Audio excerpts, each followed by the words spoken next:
Chanel said she was coming. Well, we have a quorum. But you have a quorum. So, ready when you are. And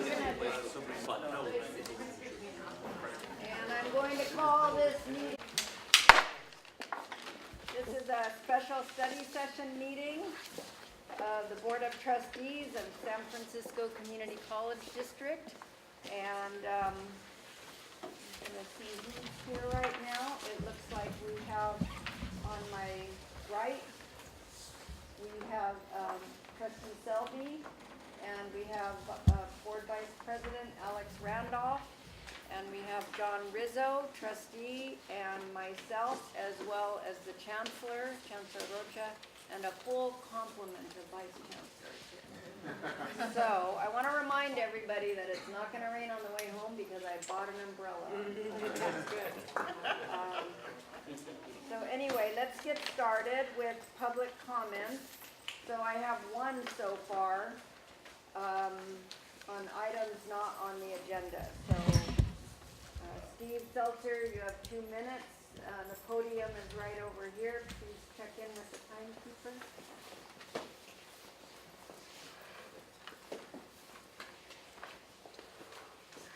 Steve Seltzer with United Public Workers for Action, and I'm very disturbed that this meeting really is in violation of the Brown Act.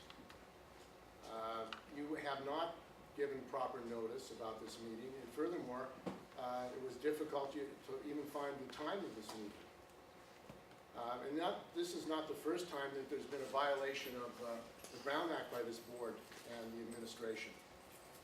Apparently, you don't feel you have to follow the law and let people know what's going on here. This is a board meeting. Additionally, you're not recording the meeting. So if a board member is not available, they wouldn't be able to see what is being presented to you. As would the public, the faculty, and the staff to be able to know what's happening here, which I find very interesting. I mean, for some organization, which is a publicly funded organization, not to be concerned about transparency and not to be concerned that the public is aware of what you're discussing today, I think is a violation of the law, and it's certainly unethical to have a secret board meeting. And frankly, I think that this meeting should be adjourned until you get proper procedures and you record the meeting properly. That's what you should do, because it's really an illegal meeting. And it's been challenged in the past meetings. There have been Brown Act violations challenged by this board. No response. So apparently the board is okay to violate the Brown Act. And furthermore, I want to talk about the situation of registration, because there's a crisis at City College of students even be able to get registered. You have a complicated, unfriendly user procedure for getting registered. And many students have complained to me about the fact they can't get registered properly. Now, what kind of operation are you running here? You have people on staff who are supposedly trained to provide a good registration procedure, and yet they can't get registered at the City College? I think it shows serious problems of where your priorities are and your competence as administrators. Thank you very much. Perhaps our next study session should be on the burner. Okay, so let's go ahead and get started with... Can I make a comment? Just a brief comment. We do have a sunshine policy, the board does, and it says that all our meetings are to be recorded. So I will point that out. We're not in compliance with our own sunshine policy by not recording these meetings.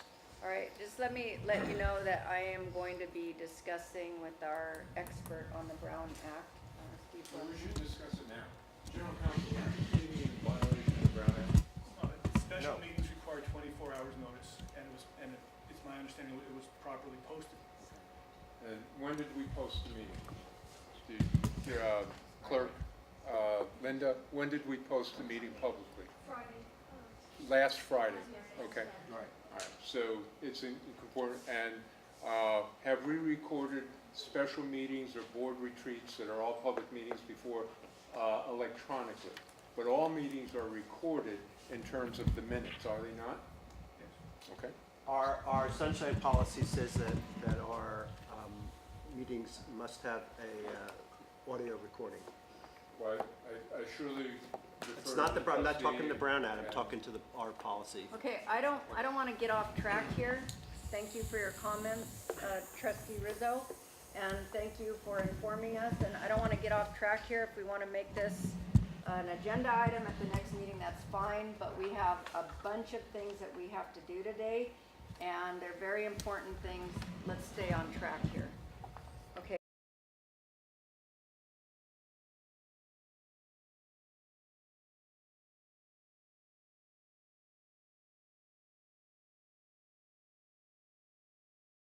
Okay, so Chancellor, Vision 2025. Thank you.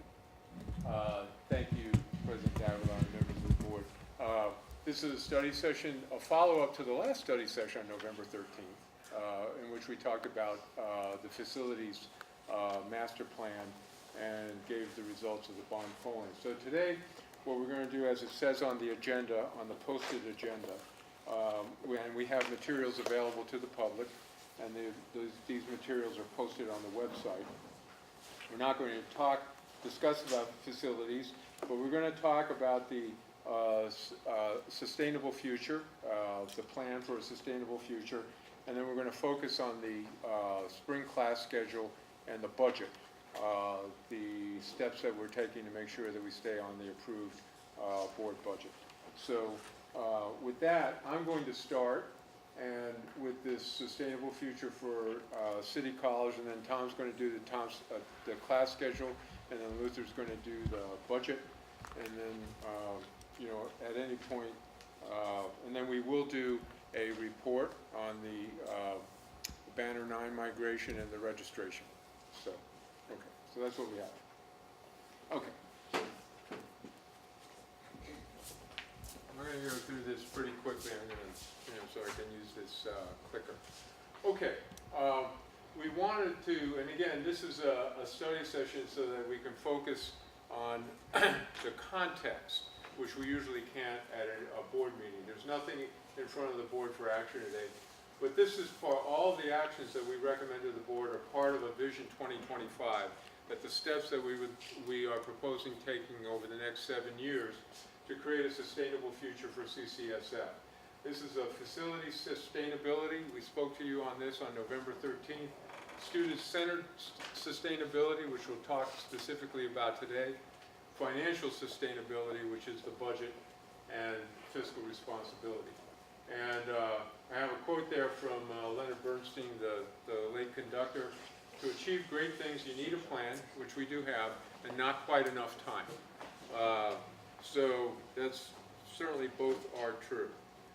Okay, so just quickly with facility sustainability, we have the facilities bond, which we spoke of last time, and we're moving forward to prepare for the board a plan that would bring forward a facilities bond on the November 2019 ballot. The purpose of that bond is to do first-class academic facilities and to achieve environmental sustainability of a zero carbon footprint. Okay.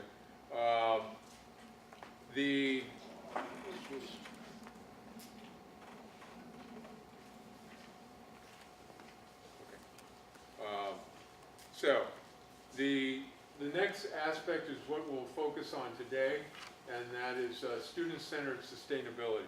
Okay. That puts the student at the center. The board's core value is student-centered college. And what you'll see today, and what we've been presenting for some time now, is a student-centered class schedule that actually is a larger schedule that has more seats for students in high-demand courses and fewer sections of historically low-enrolled courses. Student development is working on financial aid, increasing financial aid and counseling, so more of our students can move through their programs more quickly onto graduation and transfer. Now, financial sustainability, okay? The board adopted a budget on August 30th, and the board instructed us to stay on that budget, okay, both in the short term. As you know, the current operating budget calls calls for an $11 million deficit. That's down from last year, which had a $25 million deficit. This year, so in order to get to a balanced budget and the required accreditation 5% reserve, we're going to do a number of things: student-centered class schedule and budget adjustments. And one of those budget adjustments that we already have consulted on and have out there with all faculty, staff, and administrators is a SERP. And the SERP is a retirement incentive to try and reduce longer-term fixed cost drivers by retiring off. One of the ways that you can restructure and lower your expense base less to cause less dislocation and less painfully is to use this method rather than the traditional workforce reduction method, okay? And everything we're talking about here, I want to be completely transparent and straight up about where the college has to go. So if we look at the next slide, you'll see this describes the college's 20-year structural problem. And that is this: we have 1,200 credit courses that we offer. Only 14 courses are required for the CSU I-GETC transfer track. Only another 6 courses constitute an associate degree major, 18 units, for most of the so-called ADTs, associate degree for transfer, to the CSU. Over the years, over 20 years, what we've done, what the college has done, but 80% of the FTS, that is 80% of our revenue, is generated by 400 courses.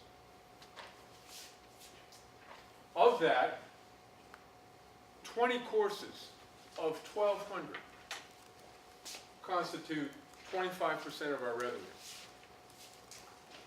Courses like English 1A, Math 80, Psych 1, Bio 9, Accounting 1. So basically, to fix the structural problem, you need more of this and less of that. Now, this is not because somebody, is making a mistake, but this is because community colleges over the years have had what we call classic mission creep. We need something added. You need something added, okay? And so over 20 years, we now have this. That's green light. Yellow light, you do have to have some courses that are below 20. You have to. And those courses are courses with built-in constraints. CTE courses, courses like nursing, the RN program, the LVN program, and courses, academic majors, often in academic majors especially, we have dozens and dozens of academic majors in which we graduate fewer than 10 students a year. So in those courses, obviously, when you get to the more advanced courses, they're going to be smaller. Those courses stay in.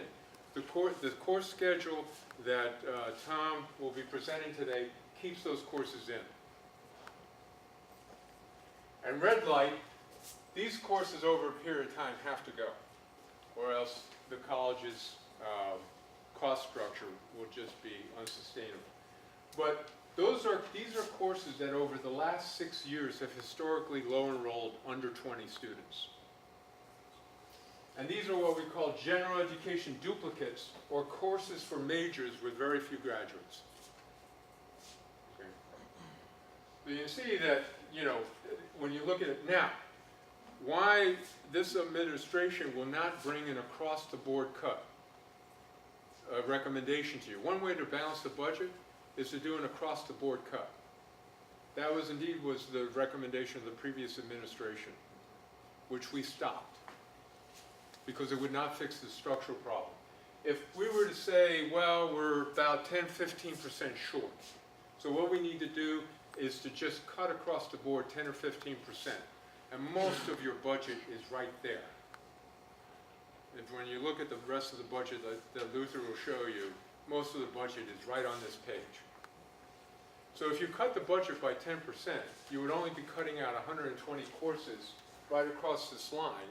Then you would have 1,080 courses, and 360, 360, and 360, and the structural problem stays the same. So That's important. In other words, this sheet right here has guided a lot, and if you go back to this, this is not because we woke up and just said, well, you know, we feel like fixing a structural problem, because this is not easy to do. Especially the state, by law, has required us to fund, you know, more of its funding is based on whether a student graduates. That's a new requirement this year. So unless we respond, and I know we can, on our two top priorities, graduation and graduating students in the achievement gap, that is students of color and underrepresented students who are graduating and transferring at very, very low rates, we'll have problems. Now, as I say, I'm being quite emphatic because we are talking about the class schedule and matters of the budget. Many, many, many times I have given you many examples of how our wonderful faculty are doing a great job in the classroom. Anything that I say about, hit the wrong button. Okay. Anything that I say about the structural problem is not meant to be criticism of any individual faculty member or course. There is great value in teaching a course to 6 students. There's great value in that. But structurally in your budget, we'll go over the cliff if we keep doing this. Okay, so the last slide is that I wanted to present is sustainable. We have a good plan that is working and not quite enough time. We're not talking about doing this tonight. We're talking about doing this, we're already doing it. We're talking about doing this in the spring and over the next 7 years, right? But I want to remind us of where we actually are. On this is December 4th, 2018. We have not had a balanced budget for 10 years. In 2008 and 2009, the college hit its peak of full-time equivalent students. That, by the way, 2008, 2009, was the year of the Great Crash Recession, in which the state was slashing our budget. And I was a college president at the time, and we were slashing our budget, okay? The plummet in our enrollment and revenue did not start when the accreditation letter came and said show cause. It started 10 years ago when the recession started. Well, it's because we were eliminating classes to deal with it. Can we wait until he's I'm just trying to correct. no, let's wait until he's done and then raise your hand on that. Well, for whatever reason, okay, and you know, I wasn't here at the time, okay? I know. But if you look at the record of, you know, this going down, the expense base stayed the same and the revenue went down, okay? And this is and through this, the accreditation letters that came, the show cause letter came in 2012. Through this, the accreditor stated to the college that it was spending more than it was taking in and needed to, you know, pull in its expenses. And in 2012, I've said many times, I don't agree with the action of the ACCJC, but the ACCJC issued show cause. Then this went down to 19. So we have lost over half of the college is revenue. And, but the expense base has stayed about the same. So when we started in 2017-18, we said, first of all, we were not going to do an across-the-board cut. We were going to begin on the structural problem. And we felt that there were one or two paths. Now, Mark Leno and others got sustainability funding for the college, $300 million, that sustained the college through this period. At this point right here, every dollar was spent. It's gone now. So, so there was one or two paths. We can either downsize the college to its natural kind of 19,000 FTS, or we can grow the college, try and grow the college out of this. Okay. So, we decided together, and the board gave the administration guidance to grow the college out of this. Why? Because on this side, right, if we can get to 32,000, and we brought CBT in, who's still working with us now, who did this data and said, you can get to 32,000. You can get to 32,000. You might get there not quite as fast as you think, but you can get here. When we get here, that would add $51 million permanently to our funding base. So we're here, and so what the administration is giving you is the path to 32,000. Okay? And so we either go that way, or we go this way. Okay? But here's, either way, let's see, we can just go back to this one. Either way, we can't sustain this. Okay? So, now everything that I'm saying here, and I've already said, and is things that I want to thank the many administrators and Tom, Christina, Teresa, Michael, everybody's been working on this. This is not news to them. This is what we've been working on for over a year. So on. So you can get to the game, okay? But you cannot get there without some pain. This route, okay, is major meltdown pain. And I need to remind you that in the last 2 years, and we had the wind in our back, the accreditation came back, Free City, but we've also restructured a lot of the courses to emphasize the high demand courses. I'll also give a major shout out to the leadership of Tom and the DCC for instituting block scheduling for the first time ever. That's right, it's in. So what are the hallmarks of stable administration? What are the hallmarks of sustainability?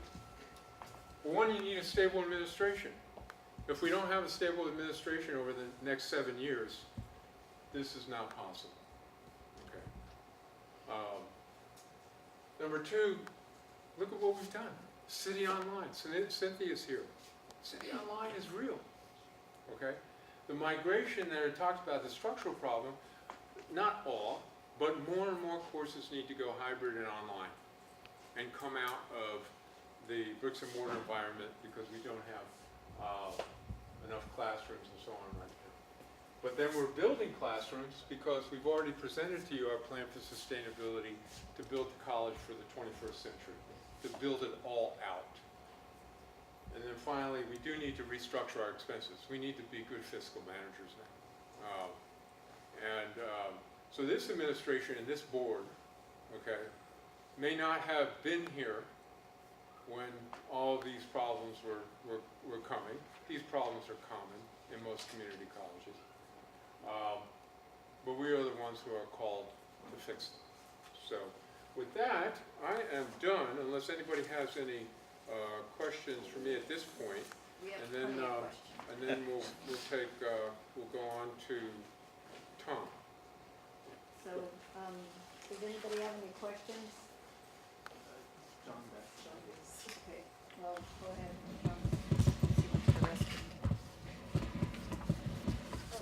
Oh, let me just acknowledge that we are joined by student trustee Max Hirschfield, trustee Chanel Williams, and trustee Ivy Lee.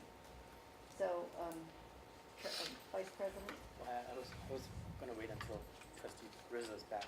He's in the Well, back. Oh, okay. Did you have a question? Did you have a question, John?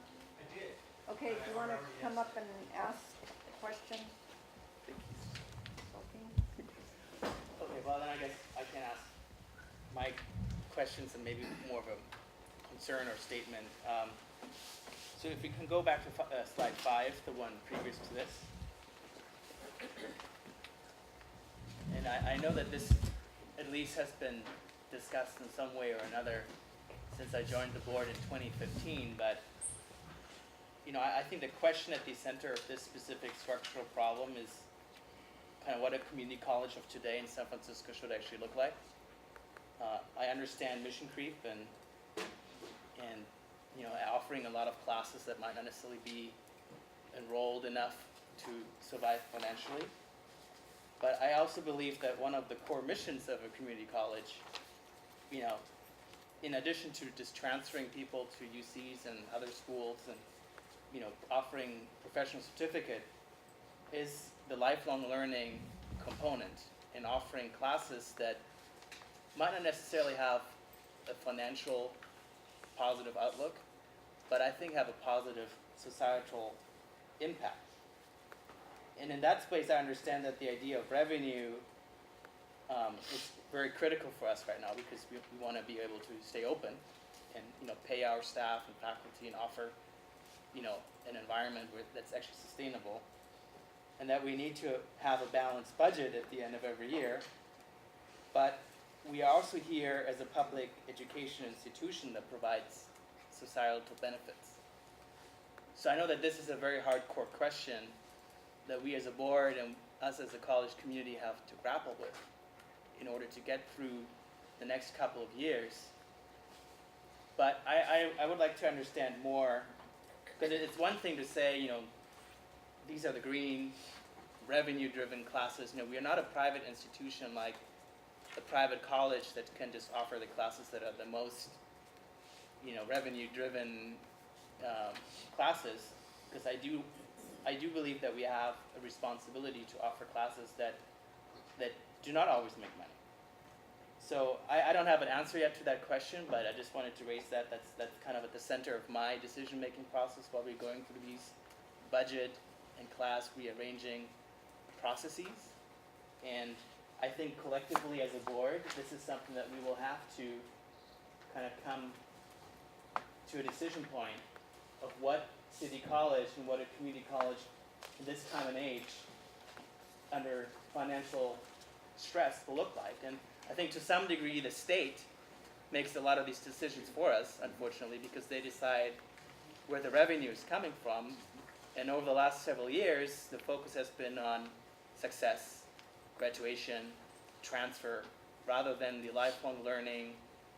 You know, you saw with repeatability and everything else that they have become kind of a lesser, you know, interest. But that being said, I don't want to forget that the third of the 3 core tenets of a community college in the state of California is lifelong learning. So I don't want to just dismiss some of these red, you know, zoned classes because they don't make any money or they're under-enrolled.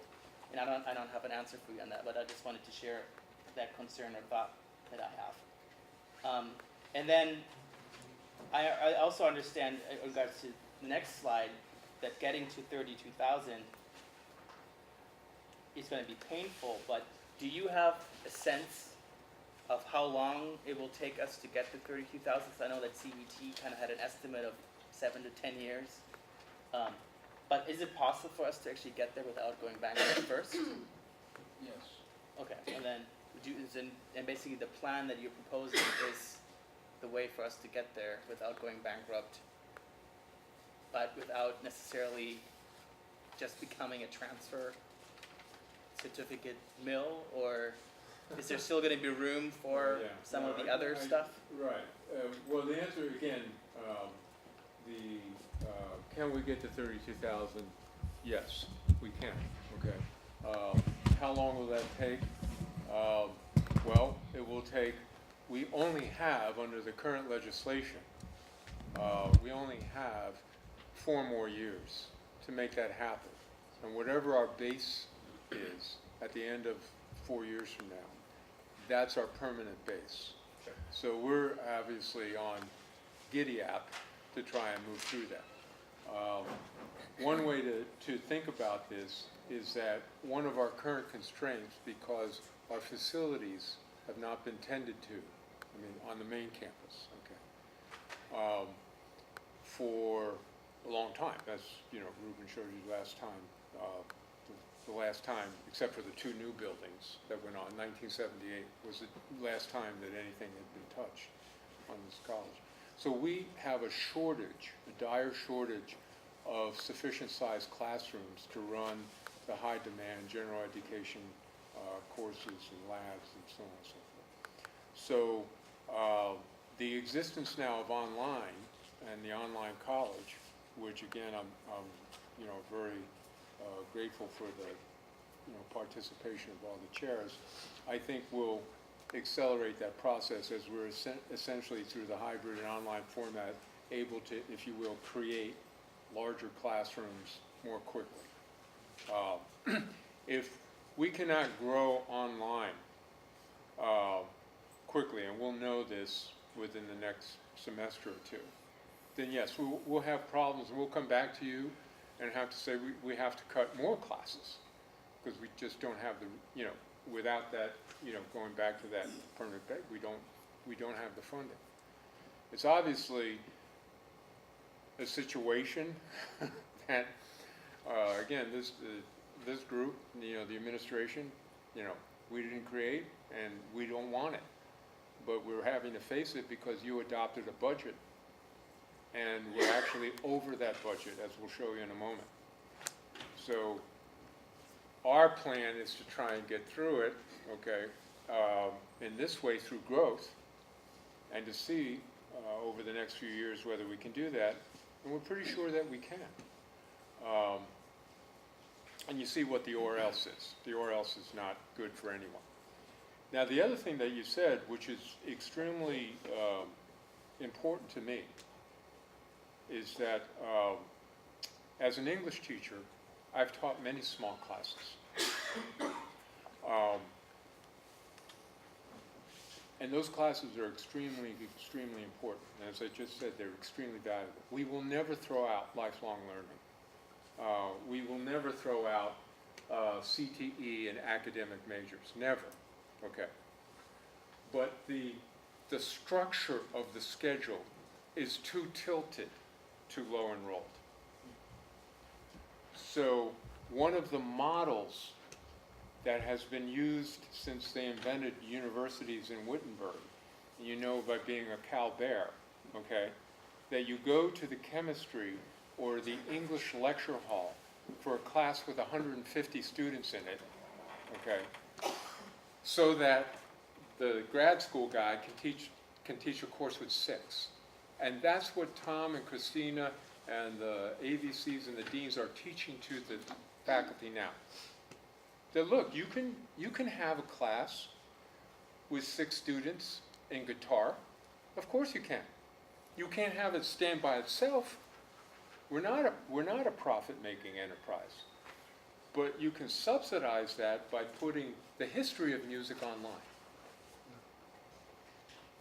So our plan is, you know, to take some measures to get to the gain, to build a new model in which you can subsidize those smaller classes.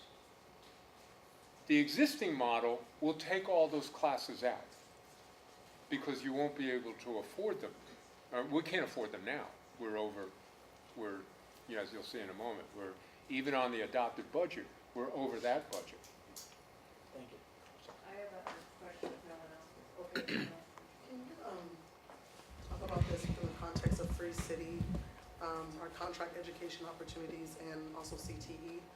those areas that we have to kind of grow our revenue, which we know CTE and contract education were some of the things that we discussed, Right. were some opportunities where we could grow. So can we talk about this, I think first within the context of Free City, because there's a lot of things that we're bringing in, and there's been, Right. in terms of revenue, some issues around that. No, absolutely. Well, as I said, first of all, let me make clear that I'm an unreconstructed supporter of Free City. Okay? But as I said, since even before the first day I came, okay, the Free City is necessary for our growth, but not sufficient. Free City focuses on San Francisco residents, of which we are almost all tapped out. Okay, there are a decreasing number of high school graduates coming out of San Francisco Unified. So there are two ways for us to grow.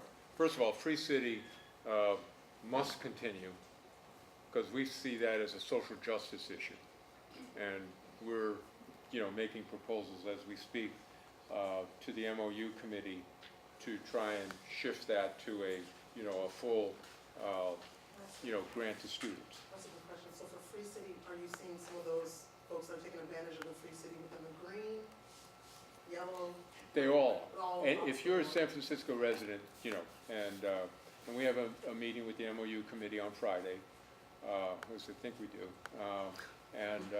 in which we'll be presenting in detail, all the stats about San Francisco, how many San Francisco registered units were taken and so on and so forth. So Free City is important. CTE is extremely important to growth. And, right, where will the funds come from for the new CTE programs we need now? Well, we don't have them.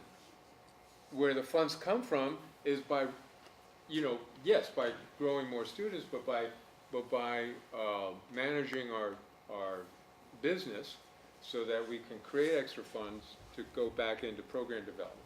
And then finally, there's two ways that you can grow enrollment in terms of students. One is outside, the other is inside. The outside way is to reach out and market and actually compete with other colleges for students. Again, there aren't too many more San Francisco residents that we can tap into. There are some. The CBT showed all that data. That's where City Online comes in. City Online will help us to reach out into other areas of the Bay Area and California and compete for students. The other area, which is why, back to the slide, is that 3/4 of our students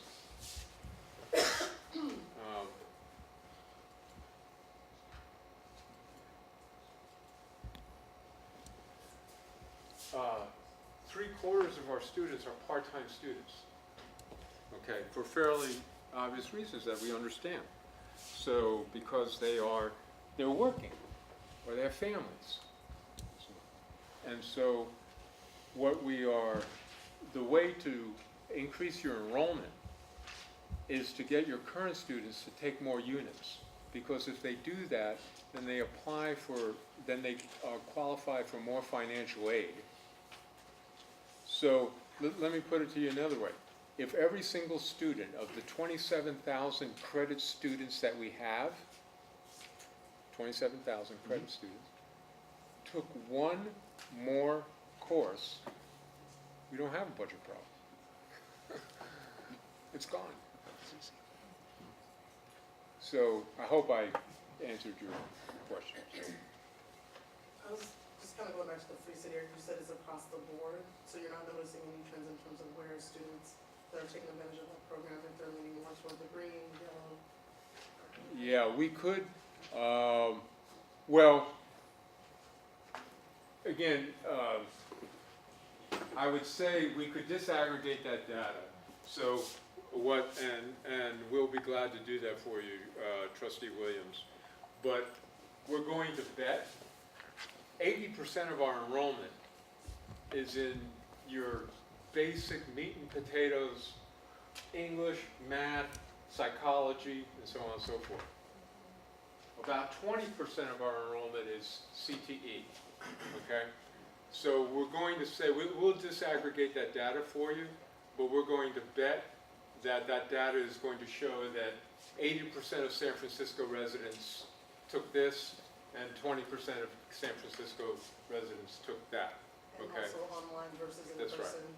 would be able to see that too. And of course, this is, keep in mind, this is credit. This is not non-credit, which is another situation altogether, because non-credit has been plummeting in enrollment. Not because we're cutting the classes, but because if you have a choice between non-credit, which used to be free, and credit, which is free, the consumer will usually take the, the credit class if it's available. I had one, just on the CTE, I thought we had strong workforce funding. Is that funding available to help us sort of boot up any of these programs? Or is that not? Absolutely, and, I know Tom and Teresa Rowland, yes, those, when you see the budget, those funds are rolled into our budget. Yep. Are there courses in this 800 that are waitlisted? Consistently, are there consistent waitlists for any of the 80% of DES? Yes, we do see wait lists in some of those, in some of those courses. And certainly that's something that we monitor, closely during the registration period, looking at, how many students are waitlisted in these courses, and also looking at the length of time in which students are waiting on the wait list. One of the things that's interesting to observe that you look at when you're looking at this sort of wait list data is, there are times when you have 10 people on the wait list, but the longest a person's been waiting has been 5 days. And that sort of represents, okay, well, students are really kind of massaging their schedule and trying things out. And the wait list is helpful in managing that sort of churn. There are other courses where you have a wait list of 10 and people have been on there for a month. And it's important to look at those two things. And boy, if we've had classes where people, the number one person on the wait list has been waiting for a month to get their spot, well, golly, those are classes where you get in and you stay and you rearrange your life around that class because you got in. Because this is, it's a chemistry class that's a prerequisite to the nursing program or anatomy or something like that. Some are more highly impacted. And really that's a thing that we use to measure, looking not just at the number of people, but also the length of time that we use to measure where do we need to put our efforts in terms of adding additional sections, and increasing our offerings. Okay, I'll ask my question.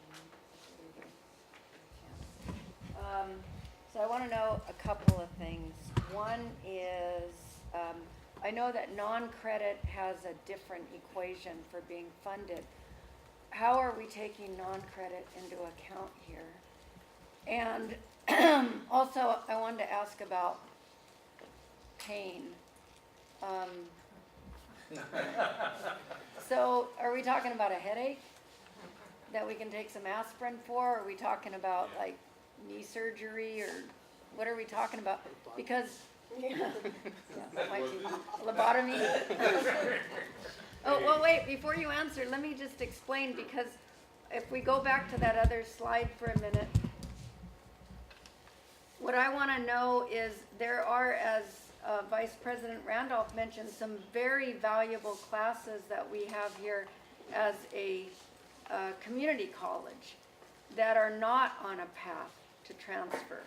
But my understanding, and you have to forgive me because I am intimately acquainted with this kind of structure, and I know large lecture halls pay for smaller classes that otherwise we wouldn't be able to offer. That's how it is. That's just how it is with state funding. It's even worse for us because of the performance funding now. So that is something that's a given. But how can we take that and pay for things like non-credit classes for older adults, for example, or ESL classes, or how can we do that? How can we manage the pain? I guess that's what I'm asking.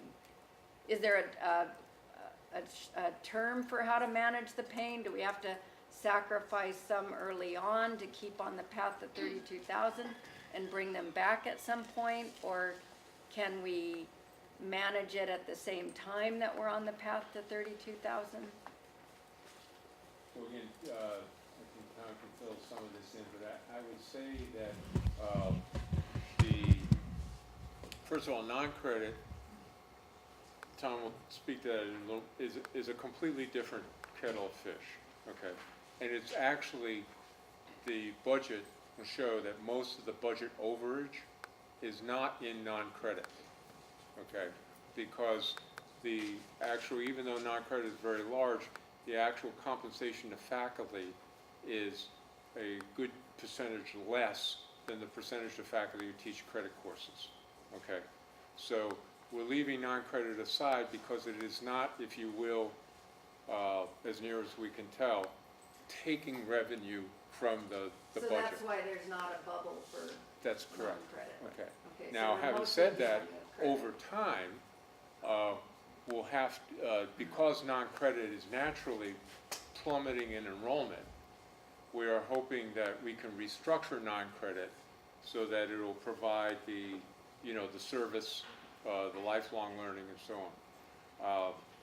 Again, I think the plan that we have will preserve non-credit, without question, and will preserve many, but of the so-called lifelong courses. But the 400, and Tom will show you, okay, the answer to all the questions, Tom could show you on a spreadsheet tonight every single course we have in the schedule. There are only 6 less courses in the schedule this spring than there were last spring. 6, okay? The difference is we shifted a few more out of the low enrolled classes into the high demand classes, okay? We need to continue to, obviously, to do that. So as you look at the budget and you see how over the budget, if you have any ideas about what we can reallocate, we're certainly open to that because, because we're looking at the, at the same thing that you're looking at, and this is, our best judgment. So if you look at this as a model, then you say that, well, we're obviously going to preserve the green. We're going to preserve most of the yellow, right? But we need to make some room in it for some new yellow. We have programs that we don't even have on the books that we need to bring here. Can some red become yellow? Well, it depends. It depends. Because it seems like there's a lot of classes that may be eligible for GE or for some, like one of the things that you mentioned was history of music and doing that online. That seems suited for that. So can the red become yellow or green Of course. in some way? Absolutely. Okay. So that was one thing that I wanted to know, and thank you for answering my non-credit question. And I also have a question about online. Now, I do have to say I'm kind of excited about the online college. I know that students are excited about it as well. And, but however, that said, I do not believe that a college education should be primarily. Maybe grad school, I'm not sure about those, but it's, I think there's a lot to be said for being in a class. So I want to know about when you're scheduling online classes, are these all the feeder courses for some of those yellow or red that we have here, especially the red? Like, for example, history of music. If you had enough people in that class, you could sustain more piano classes, let's say. I think, when we think about the focus that we have with City Online, one of the City Online is all about offering, we're shifting the conversation from courses to programs. And that's really been, the academic affairs administrators that are in the room here today are all nodding their head when I say, let's stop talking about courses, let's start talking about programs. Because that's really what we are offering our students, is programs.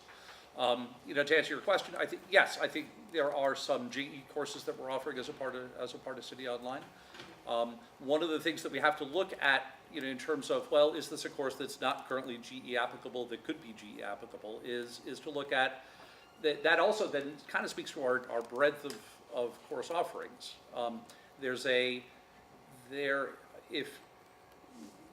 set number of people that are looking to take GE Area C arts courses. You know, if we offer many different options of that, and we have many different options of this, we have something like 300 different courses that a student could use to satisfy some of our GE areas. We're taking that same finite population of students that are looking to take those courses and spreading them out into fewer and fewer, into more buckets, fewer people per bucket. In terms of City Online, I think it is a good answer for us to resolve some of our, you know, yellow zone courses in some of our programs. I think a good example of that we've done some good development with over the last year has been our library info tech program, which was a program that was struggling as a face-to-face program. And this is a program. It's a good program. All right, there's jobs in libraries. People, you know, this isn't watch repair. You know, there are jobs in libraries, but but can you get 25, 30 people to show up on Tuesday night for the library infotech class? Yeah, maybe not. All right. Can you get 25, 30, 35 people to show up online for the library infotech class? Yeah. You know, that, you know, and that's really, I think we need to focus on with several of our programs that are having some enrollment difficulties. I think part of the challenge with the enrollment is just the scheduling element of it. I know I had this problem as a department chair, you know, more than 10 years ago, where I had, you know, there were 25 people that were interested in taking a third semester computer programming class, and I asked them, how many people? Okay. How many of you can show up on the daytime? How many of you want to take this in the evening? How many of you want to take it Saturday? And 8 of them said daytime, and 8 of them said evening, and 8 of them said Saturday. And 8 doesn't make a course. So let me also. And so we moved that course online. Let me also ask a couple of other related questions. So I do know that I teach some GE courses at San Francisco State, and I'd like to think it's my reputation as an instructor that means that that is why those classes fill immediately. But I know that GE sells, that a lot of students want that. So that's why I was wondering, could we convert some of these other ones that might prop up some areas where we're cutting? And the second thing about, I know we have completely restructured our online college, and I know that before we had let different instructors kind of create courses, but we didn't really have a program involved. Wow. And, well, not to the extent that we have now. So what can you tell me about that will decrease like dropout rates or attrition rates, I guess, in the online college? Have we done anything to We're make doing sure? a variety of things to address the, and have been doing a variety of different things with our online program to address, you know, to address the retention and success rates. And in fact, I think a couple of board meetings ago, Cynthia Dewar had a presentation where she talked about that, and she talked about how, you know, the gap between the success rate gap between face-to-face and online classes has been reducing. It's now within, she's going to kick me later, about 3%. You know, real small difference here. The sort of work that we have to do to retain our students in online classes is the same sort of work that we have to do to retain our students in our face-to-face classes. You know, and it's intrusive intervention. It's, you know, it's having counseling and early alert, you know, support services, and we're bringing on Cranium Cafe to do that. You know, let's identify students that are struggling, that are not engaging in it, and not just go, oh, well, I guess they're not really interested in taking this course anymore, but to say, hey, we missed you. What's going on? How could we, is there something we could do? Is there something we can do to help? I think one of the big things, and to speak to your point about, should a college offer online programs? Is it the same college experience? Certainly, one of the things we're looking at is to try to make some physical presence, some physical, place for our online students to have that sort of traditional college experience where, well, you have classmates and you know who they are, and you go have coffee and things like that. So that's certainly a thing that we're looking at as well. Okay. Trustee Lee? So I'm assuming that other colleges have been in the same shoes that we're in. I mean, I'm assuming that that's the case, or is this a completely, this is a case of first impression? I think we have a couple different things that are happening with us right now. Well, I mean, so is it Yeah. yes or no? Have other colleges? Oh, yeah, certainly. Situation? Certainly, we've had, all of the California community colleges lived through the budget drama of the 2008 recession. So I guess my real question is, if there are, other situations where other colleges have found themselves in very similar, standings as us, is there an industry best practice or whatever that this feels like we're not reinventing the wheel, right? There were answers and solutions Indeed. already, but are there ones that because we're San Francisco City College, we are not going to execute? Well, and we want to get to some of the answers again. We want to get to the mathematics of the budget because we have some, not tonight, but we have some decisions to make because we are over budget. In general, City College is unique because of its large size before the recession. It was essentially the largest college in the state. So it had it was at the top of the mountain. It had the farthest to fall, first of all. Okay. And two, the non-credit. City is one of only 2 or 3 colleges in the state that has a non-credit program as large as we do. That's unique. And then there are other, aspects that relate to it that are not strictly class schedule in terms of our compensations, not just compensation salaries, okay, but our compensation structure and so on. All of those things, I think, are what I would call exceptional, okay? And so, in the current environment, you should say, that most community colleges are struggling for enrollment. They're either flat or down.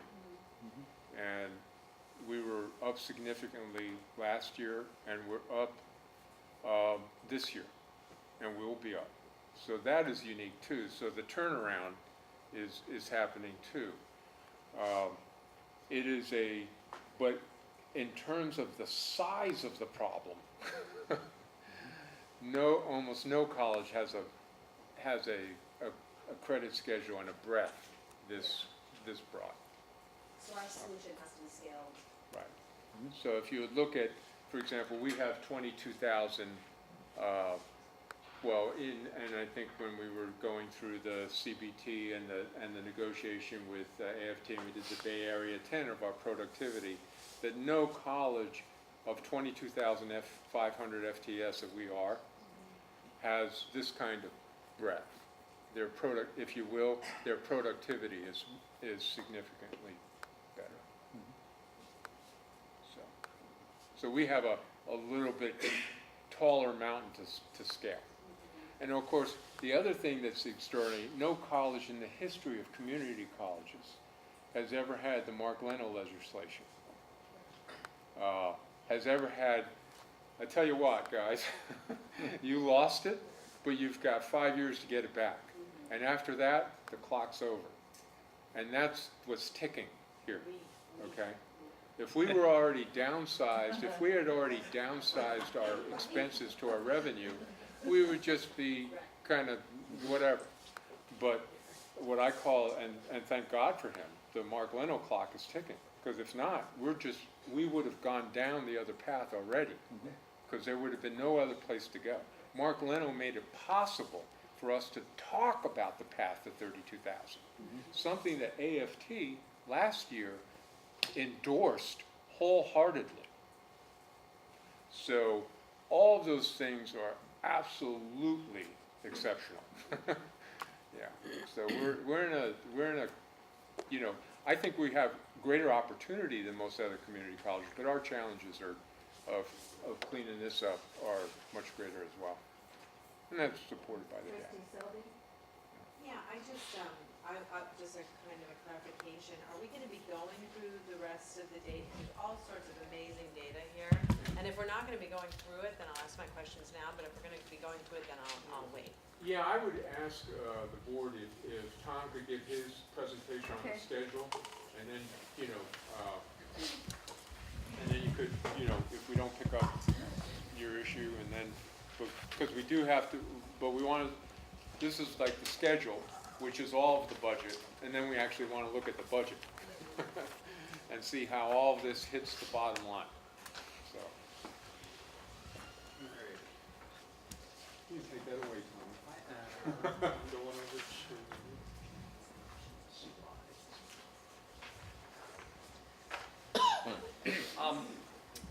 Okay, so good evening. I was hoping to take a few minutes this evening to talk about the development of the spring of 2019 schedule, and to talk a little bit about how this is a schedule that is demonstrably better for our students.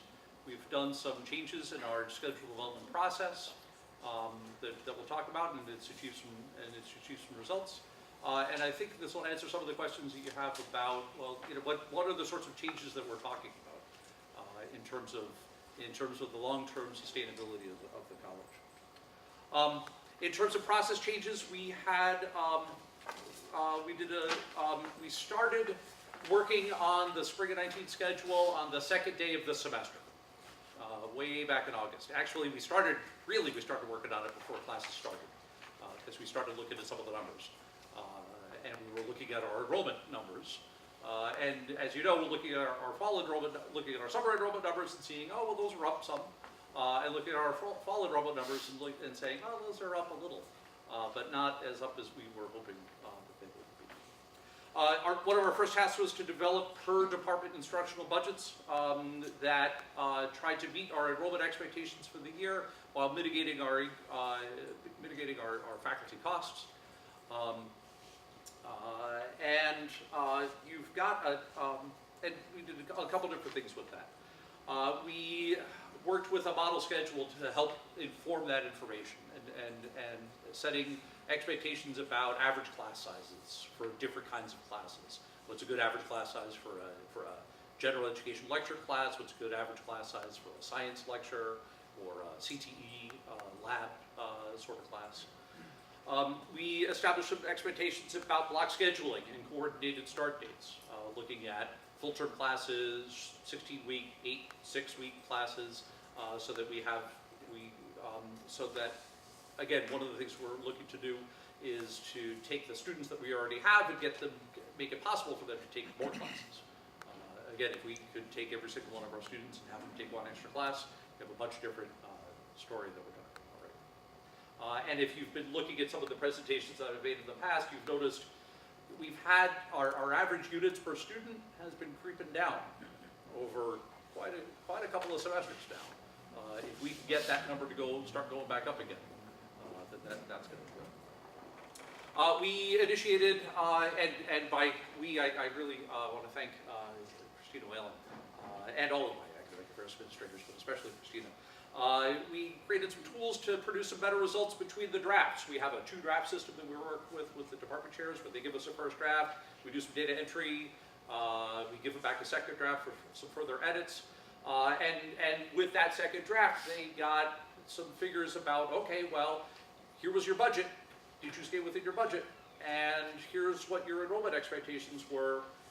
You know, if the enrollment was what our historical averages were with the set of classes that you've put in your first draft, are you going to hit the enrollment expectations? How close are you going to be with that? We had a fair amount of deliberation about exceptions to minimum class size. The AFC contract has some a minimum class size. It has some places where the district may allow for classes to operate under that minimum class size, and we did a lot of discussions. We had a lot of discussions about, you know, what would those exceptions be, and if we are going to run a class with fewer than 20 students, well, how far down are we going to let it go?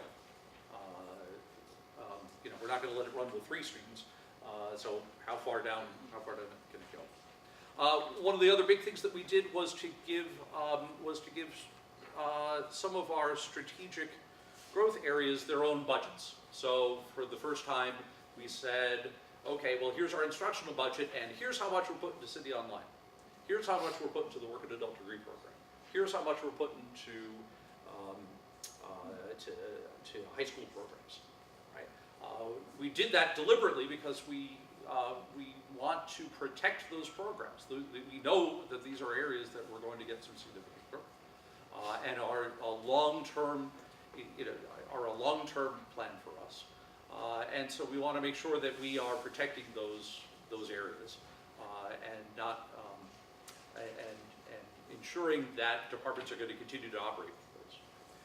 You've got a couple of handouts in your packets here. One of the multicolored handout is actually the blow-by-blow budgets by department for spring of 19. So you can see, I won't go through that right now, but just if you care to read that later. So we had a different process, and it gave us some different results. What were those results? Well, our spring of 19 schedule has a capacity to serve 2,000 more students. All right? By setting enrollment expectations and by saying to departments, we need you to, we're trying to have a spring schedule that generates this amount of FTS, and so here's your portion of that. Departments and department chairs worked very hard and restructured their schedule and offered more classes that of higher capacity to meet those enrollment expectations. We still have a schedule with diverse offerings. We have some numbers about that here in a second. Nearly all of our daytime offerings are in coordinated time blocks. So that's the block scheduling that we're talking about. And we have an increase in online sections with the coordinated start dates. And we have a published and known and shared list of classes that we're going to say are exceptions to our enrollment minimum. Right?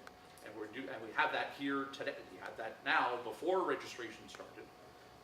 We had all that deliberation now. Now, I will say that this is our first real try at having that be an actual document.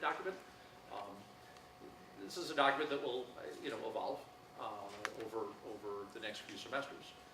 But by having that discussion now, we take it out of the heat of, well, now it's a week before classes are starting, and this class is still enrolled. Well, should it apply to an exception or not? All right, looking at in terms of the capacity, this slide shows our total capacity, total numbers of sections of credit classes, and our total capacity in credit. One of the things with the number of sections, this is a kind of an unduplicated number of sections. We offer a large number. We offer a large number of classes, or a significant number of classes in certain areas where we're running a couple of different levels of a class at the same time, at the same place, with the same instructor. In the arts, you would get beginning, intermediate, advanced painting, all in the same room at the same time. So this is kind of collapsing that into, well, this is really just one section.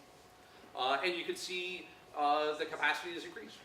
All right, we're up from 80,000. We have 80,000 seats last spring to 82,000 and change, 82,500 in the spring of 19. Our capacity to serve non-credit students is again about the same. roughly the same number of sections, roughly a fairly constant number of sections.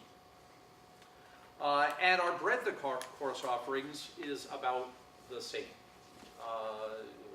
Here what we're looking at is how many distinct courses are we offering. So, you know, all 81 sections of English 1A count as one for this. And the one section of CS 132B counts as one in this. So that breadth of course offerings, one of the things that I think is taken as a value of the college. We've been able to maintain that breadth of course offerings. Now, as the Chancellor mentioned earlier, the breadth of course offerings is something that a lot of folks at the college value, but may not necessarily be a thing that is extraordinarily sustainable for us. And that really, I'll talk in a second here about, well, where do we go?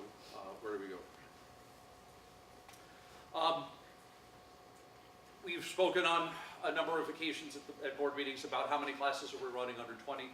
Here's some statistics about the number of credit classes that we're running with fewer than 20 students enrolled. I mentioned that we had our deliberation process for identifying which courses could be run as low-enrolled courses. For spring of 19, we've identified 163 courses, and the spring 19 schedule has about 200 sections of those 163 courses. So hopefully this 409 number that we see in fall of 18 is going to be able to go down fairly dramatically. And our schedule development process is something that we've consulted with a variety of groups on a variety of occasions, time and again. As you can imagine, we tried to put together a schedule that has a reduced faculty workload and yet continues to serve students, is something that has required a lot of discussion. And we've consulted with a variety of different groups over the year, over the semester. And you can see the list of groups and the dates here. Registration started last Monday. We've had, we're tracking very carefully our registration numbers. I know we're going to talk a little bit about that here in a minute.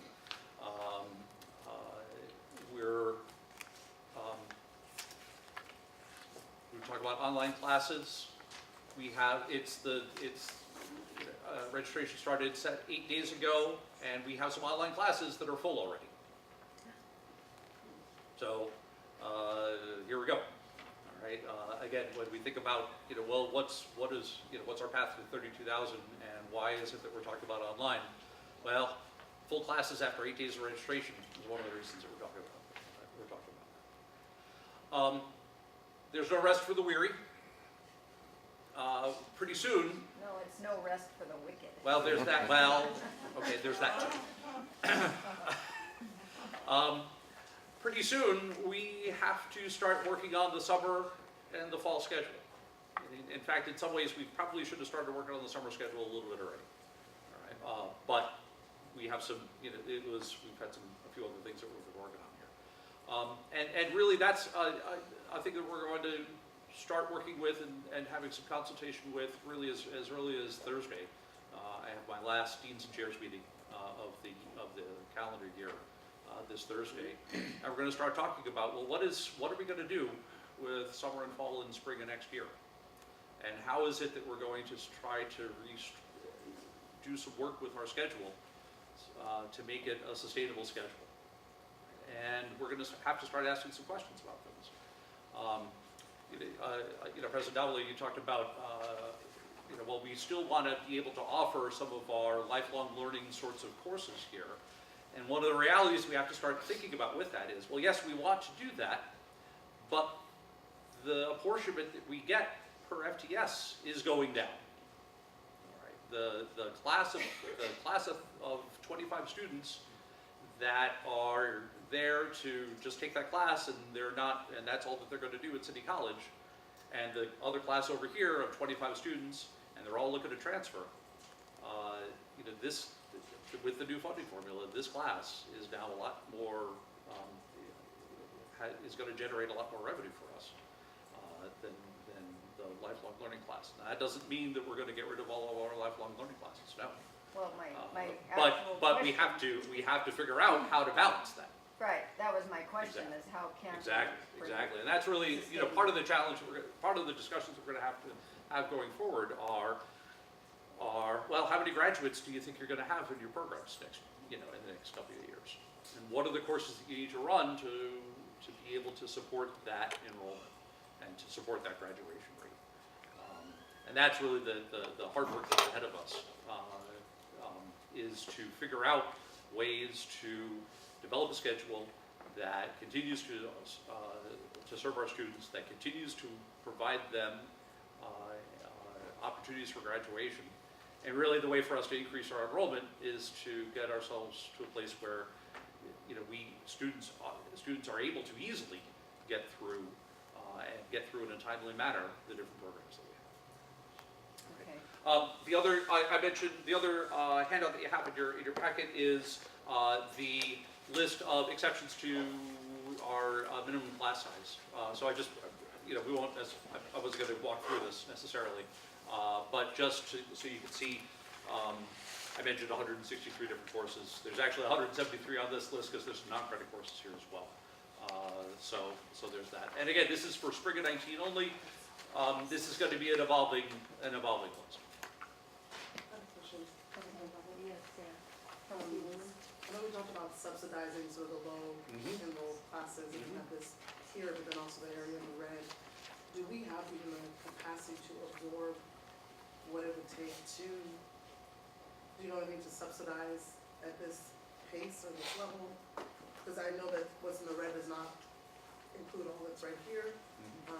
Do we even have enough room at the table to absorb that kind of subsidizing? That's what I'm trying to say.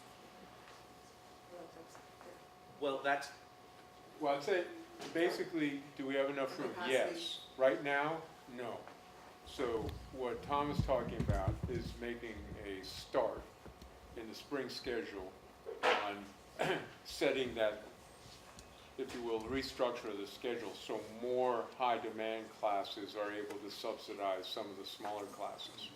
But when you see the mathematics of the budget, what Tom is also suggesting is that this is what we're doing, and we're doing this in a very, very gradual fashion. A spring schedule that is only 6 sections light of this time last year is not a cut schedule. But when we move into next fall in spring, and when you see the math, and we're right at bottomed out on the reserve, not that we'll have to all of a sudden make flash cuts, but Tom is talking about making more gradual reallocations that would enable the subsidy that you're talking about. How many of the 400 in the red are in this here for spring? so again, when we think about the 400 sections that we're running this semester that are below 20, I'd say about half of them would be classes that we've identified as, well, okay, these are acceptable exceptions to our minimum class size of 20, and the other half are classes that either oh well they were low and we decided to we decided to let the class run. We were maybe hoping that the enrollment would increase in the first week or two of class, and maybe it didn't pan out. I'll mention that we had, and you'll recall, back in August and September, we had a fair amount of discussion about low enrollment cancellations for the fall semester.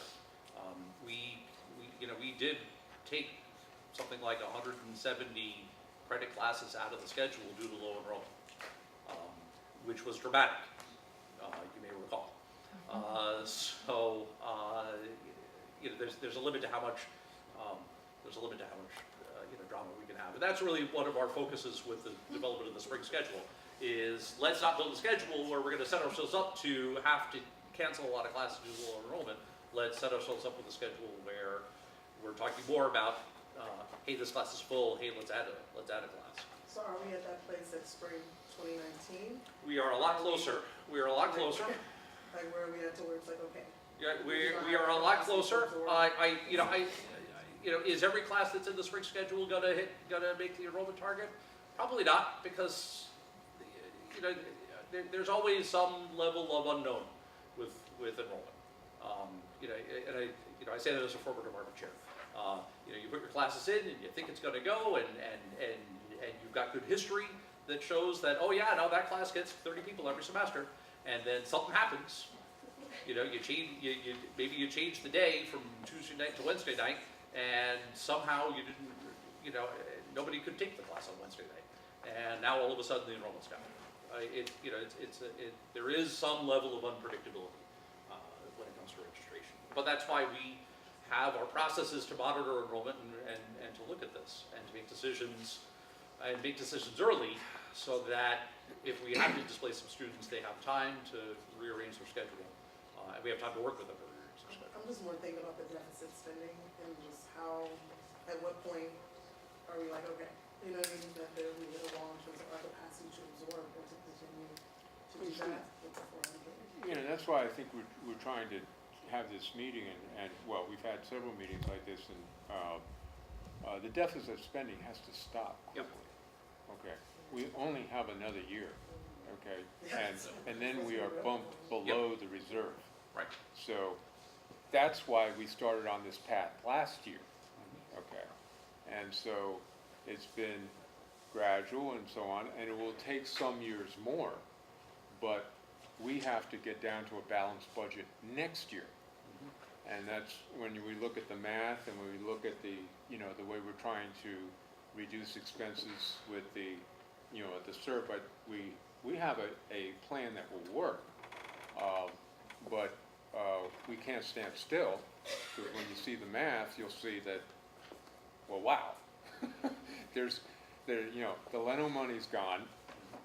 We're still, you approved a budget that was $11 million over what our revenue was projected to be.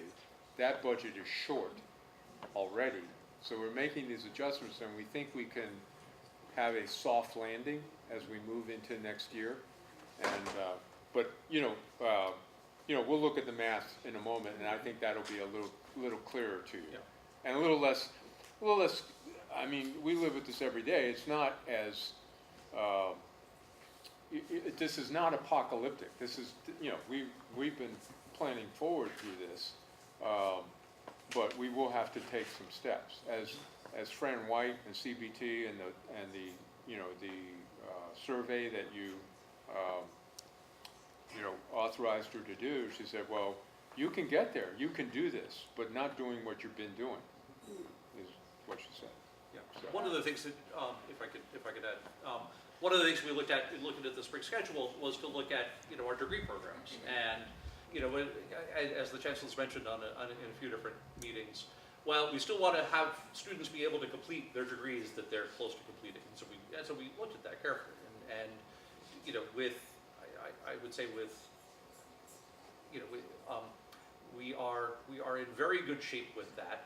And maybe exceedingly in good shape with that, in that, well, not only can a student, satisfy this elective requirement for this particular major, but there's 3 different courses that a student could take to satisfy that elective requirement, and we're running all 3. And that's the sort of changes that I think we have to start looking at. Is that something that is sustainable for us? That we're running not just an elective that satisfies our requirement, but several electives to satisfy that requirement. And how many graduates are we going to have in that program? If this is the psychology associate degree for transfer, and we're graduating 50, 75 people a year, well, that's one thing. But if this is a different program and we're graduating 10 people a year, that's a different discussion. Okay, we have a couple more questions here. We have trustee, who is first, Lee or something else? Trustee Selby? Thank you. So first of all, I want to thank you for what I know is a lot of hard work that has gone into all of these massive, massive changes. And I want to congratulate you on the box scheduling, because as we were out there on the front lines trying to get reelected, people will ask you over and over and over again, how are you going to get the numbers hours up. And block scheduling was one of the firm things that we could hang on to say we could get the same students to take more classes. That's gonna be really, really important to us. I think it would be helpful in the long run not to have another study session, maybe have another study session, but if we could go over again, really understanding how we see the progress to 32,000, because at this point, I had in my head every year plus 25%. We would get up there, and then after 4 years or 5 years, if we had 5 years to do it, then we would get to 32,000. And obviously, with the fall semester, we did not see the increase like we thought we would. Now we're in the spring semester, so one of my and I am very revenue focused. I'm really glad that you are doing the hard work, and it is really, really hard work, and I'm glad that Christina Whalen and everybody is on it, and I really do appreciate that. But what I'm trying to focus on a little bit is how do we get that enrollment up? How do we get that increase that, frankly, we did talk about quite a bit on the campaign trail, and I know that there was one thing which was online, that people talked about online going up by 800 FTES, potentially as early as spring 2019. And I love the idea that your online classes are filling up quickly, and I'm wondering if you have any kind of a sense as to whether or not the online courses might be able to fill what is a gap in the growth that we hope to get this year. That's my first question. Thank you. And let me also just say, yes, we've done some great work with block scheduling, and we have a great group of deans out here, the associate vice chancellors, that have really worked hard with our department chairs to implement this block scheduling, and really work with department chairs on a schedule development process that was different than what we've had in the past couple of years. And really kind of having some very challenging conversations with a variety of department chairs about, okay, but this isn't really gonna, you're over your budget and you're under your enrollment expectations, so what are we gonna do about that?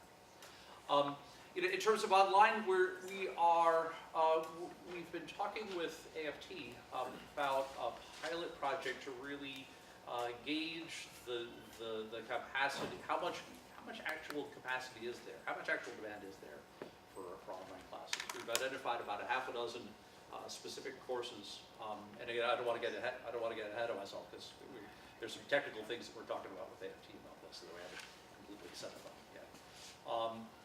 But really, we have two different things happening with online. There's and one of the challenges that we have to growing online is our faculty capacity, our depth of bench, our availability of training. As you know, we have a fairly rigorous in-house training program for faculty to be able to teach online. And so we're looking at how to make that, how to incentivize that a little better, and how to adequately increase our capacity for online classes in certain targeted areas. One of the I mentioned that you start registration with good hopes, and then you see what actually happens. And one of the things that we are looking to do is to say, well, what if we just, if Poli-Sci 1 or Psychology 1 is one of the top 20 courses, well, how much, if we just open it up, how much demand is out there? If we just said, okay, we're taking everybody, how much is out there? And I'm hoping that we're going to be able to do some measurement of that, so that we can really see, okay, well, this is how big of a thing this could be. This is how big of a thing the city online could be, and use that to help as we're doing our restructuring of the schedule and a restructuring of our faculty resources, to give us more places where we have some float in our budget, so that we can balance again some of our lower enrolled areas. So, you didn't answer my question. Okay. Which is essentially, do you think you're gonna get an additional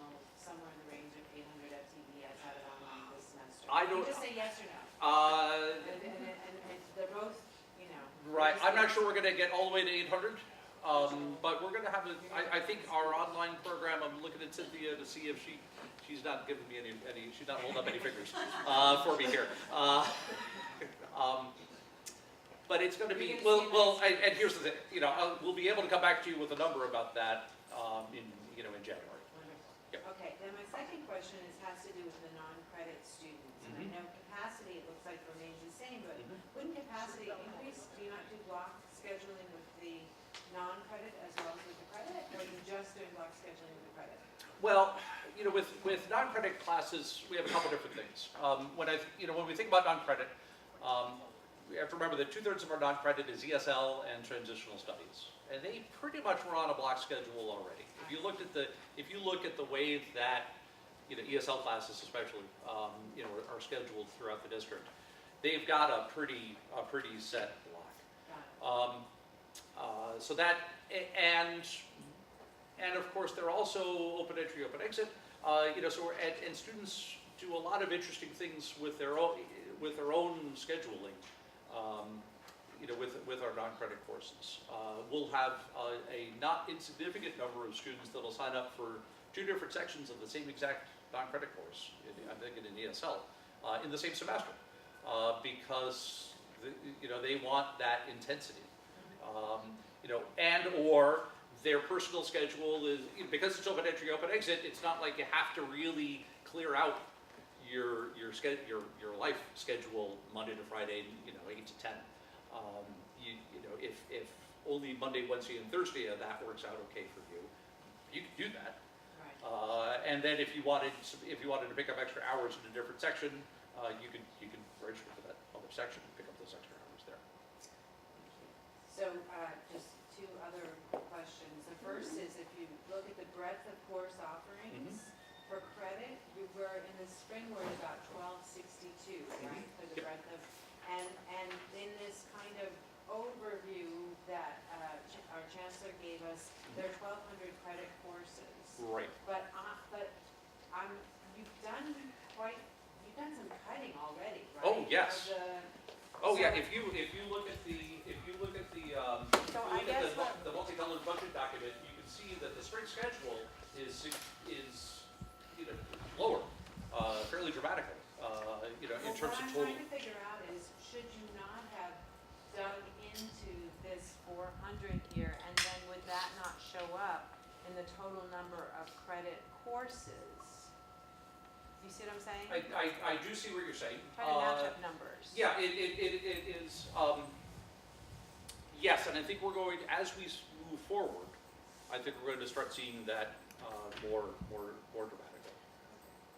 And then my last question, because we're not talking yet about the budget, right? We're gonna do that later? I think, yeah, Luther's got it. Okay, I love this approved exceptions. I think it's Yes. great to have things in writing and so that people know what's really happening. We will be both. I'm really curious about,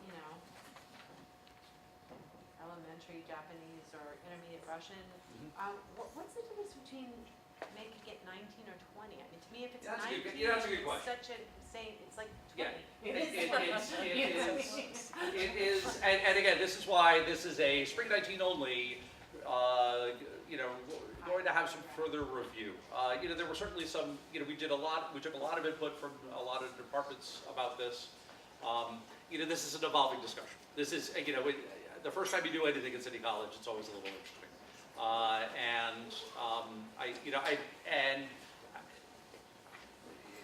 We're going to have some more discussion about this.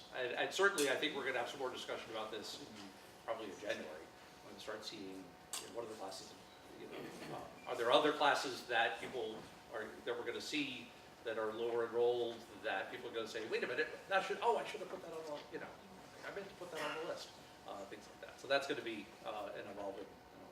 Okay, before Trustee Lee asks her question, I just want to remind everybody, I still want to remind everybody that it's 5:38 now and we have 2 more items on the agenda. Yes. So, are you sure you don't want to ask her question? All right. Okay. Are we done? Good. Anybody else? Okay. All right. Good. Thank you very much. Okay, Luther's on. Yeah. Okay, are we not taking A at the beginning for some reason, facility? Well, we took A, actually. What I briefly, A, the facilities. Oh, that was it? Yeah, Oh, I I thought briefly you were referred to taking A, that we did that on November 13th. Oh, But I included it in the sheet, you know, to show that we weren't just, you know, the budget, the class schedule, and the facilities are all part of the sustainability plan. So, oh. Okay, so for the budget, and so you can see this okay? I know you got the things, they're pretty small on the paper, so. Anyway, what I wanna do is go over this, overview, quickly, and then I wanna go to the second page and clarify a question that I know you're gonna ask. And then after that, we'll go in and fine tune into, focus in on a couple of these areas that need addressing.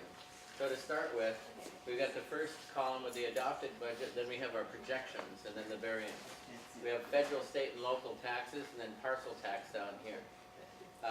You can see that we have a $12.688 million I want to ask if you deficit, can, you yeah. know that part up there where it says 147%?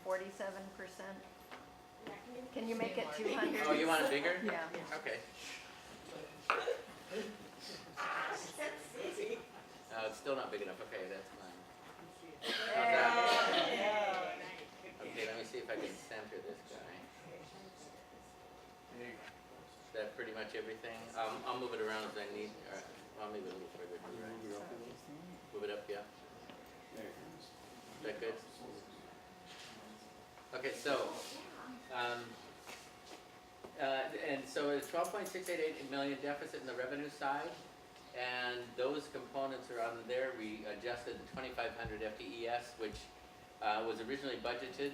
Our estimate now at this point is 932 FTES in growth based on the fall growth estimates, and then simply doubling those, which might be a little bit optimistic, but I'm good with that compared to what we had before. So also we have a 611,000 adjustment to the parcel tax, which is what the I'm sorry, county could you takes repeat up. what you just said? You said that the 932 was what? That's the new adjusted expected growth in And it FTES. comes from That what comes from assumption? the fall results of the growth, which was 466 FTES. Times two. And I multiplied times 2, right. And, that's close enough for what we're dealing with. And so then you end up with the adjustment of 3 million in sales tax and then 0.6 parcel tax. We end up with 12.688 million reduction in revenues. Then we move on down here, you can see the 175,000 reduction in the faculty, about even with administrators. We have 1.379 million in the non-teaching, which is above budget. The big guy here is the faculty part-time, which is 6.886 million to the over budget, which includes a 2.6 million operational reduction resulting from the schedule that was built by the academic affairs. So that's a reduction of what was when we include that 2.6 million. And again, then we get down to 1,400 admin non-teaching, we were over budget by 100,000. You get down into your classified, we're looking much better there. And a lot of that is just simply vacancies that we've got going. And so we've got a savings of about 3.6 million in the regular instructional aids, 237,000. The instructional aids temp and overtime, we are showing $1 million deficit there. And instructional aids non-regular temp, we're showing a positive. So we're about 3 million to the good on the classified side. Then we move down to benefits. Benefits are going to flow with the salaries. And so you can see, because you've got a negative or an over budget situation in the certificated STRS is 1.4 million negative, so that's flowing with that. PERS is in the positive because we got some savings there in the classified. And then you've got your statutories, which vary. But the one guy that I want you to look at is the 3,400, which is in the benefits, and that's a combination of several of them. One of them is the OPEB. And the OPEB is where we collect from employee and employer, and we contribute to the future retirees. And that amounts to about 8 million estimated that we were able to absorb elsewhere by moving those dollars to the Risk Management Fund, which has an OPEB section for that. And we had some reserves that moved there. So I want you to note that this is a one-time thing. It's not an ongoing, but it's going to get us through this year. Then the next area, you go to the others. Anyway, we're looking at 5.6 because we were able to move those funds out of there.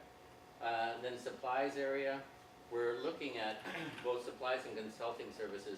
We're looking at, in talking with Tom and Teresa, we're reviewing the opportunities of being able to take some one-time transmission of funds, transition of funds to the strong workforce for those that are allowable. And we're in checking that out to make sure that those funds are allowable to be able to go over to strong workforce, which does have an opportunity for those types of expenditures that would be district-wide, and that's where this would apply. And we go down through the other services. There's not too much activity going down there. Leases, we were able to identify some funds. Again, one-time situation for capital outlay that we would be able to facilitate some lease payments in this current year. Then we get down to the bottom here. And so services are looking favorable to us. 4.3 million. Equipment, about 115,000, no big deal. Total expenditures, then we have a savings of 8.1 million. We have 12.8 million deficit in the revenues. Therefore, we're still looking at 16.1 million in a deficit balance at the end of the year. So we still have a shortfall of 4.588 million. And that issue has been directed to the Budget Committee. And we talked about it yesterday in our third meeting, and we have another scheduled one on Tuesday to see if we can identify further $4.88 million, something that maybe could creep out that we may have missed or something, although my staff has scoured everything pretty well. But we're hopeful that we can identify 4.88 million further. Yes? Are you finished for?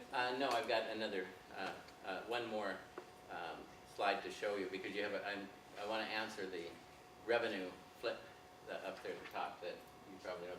Anyway, just at the bottom here, if I can fix that, the 5% required reserve ends up being 8.9 as opposed to 9.2 because it's a calculation of our total expenditures which have gone down from 205 million to 197. That brings that down. But with our 4.588 deficit that we still need to recover, that puts us short by 784,000. If we can recover that 4.88, that'll put us in the positive. We'll carry the 5% plus then some. So the last part I wanted to show you is the breakdown. What about the administrative staff? Please, we're trying to conduct a meeting here. Can you please The finish? administrators, what's We're- their cost? You're out of order. The revenues here, you'll see the flip of the revenues between state and local of 27.9 million to the good, 39.9 to the negative. And so I just wanted to show you there's some extremely unusual business that was taking place between the state and the county with us, which caused this change. Originally, last year, 16-17 was the final year for the stability funding. So that amounted to about $60 million greater than what we would have gotten. The state continued to pay us as if we were getting the stability funding. And they didn't discover that issue until about February or so. And then they identified that there was an overpayment, so they started adjusting for that. We knew that that was an overpayment, so in our revenues we had it correctly calculated at 124 million. So by the time the year end came around, it came down to around about 30 million overpayment that we still needed adjusting. So that was like a liability that we had to the state. It overpaid us well. Then there's another little item that came in, and that was from the county, and we were notified by the county that they had overpaid us about 40 million in ERAF. So that's a local revenue. And so that, because of that, we were overpaid by the county. That flipped the liability to a receivable from the state for about 30 million. And so that's why you're seeing the flip of an increase in the state by almost about 28 million there, and a decrease on the local level of about 40 million. That's because of those, the overpayments that occurred between the county and the state. It's really working, we are kind of the middle guy, and working between those two entities to be able to clean things up, and it's more of a cash thing than it is a revenue thing, because we already booked the liability and the receivable to the books at the year-end close. And so we had our correct revenues. It wasn't going to affect us on that level. It's just a cash deal. And if there is any issues on cash on our side, because they're such big dollar amounts, the county let us know that there's already an agreement set up from the past that if there's cash flow problems, they can loan us the dollars as we need them. But we haven't had to experience that yet because we've been keeping an eye on it. So Okay, I just wanted to explain that to you because I'm sure that it would have been a question. you ready for questions? I am. John? I have a suggestion for reducing costs for this budget year. We could not renew the Ellucian contract in September, next month. It's, as I remember, it was a $1 million+ contract. They haven't proven that they deserve it or that we need them any longer, and so I would suggest you taking a strong look at that. That would make a substantial dent in that cost reduction without affecting classrooms. Right, and I think some of the team here, we've been reviewing some of those aspects, so yeah, that's a good suggestion, thank you. Does anybody else have any questions? Okay, trustee Rick. Yeah, I just have a quick question. I have been reading with great interest about something like $411 million windfall that came to the city and county of San Francisco, having something to do with ERAP. that. Oh, that's it? And that's the 40 million that we got overpaid. And it goes between, ERAP is Educational Revenue Augmentation Fund. It happened in 1992, and it was to be able to take some, grab some property tax funds and move them into this fund so that there wouldn't be a shortfall of funding for education, because they ran into that back in the early 90s. So that's what this is for, and so it's just separating out property taxes so that they are dedicated to education. However, during this process, the county, in their calculations, they were over generous to both us and SFUSD, and so they have an overpayment as well. And so this money that the city or the county is talking about is coming from these ERAP funds.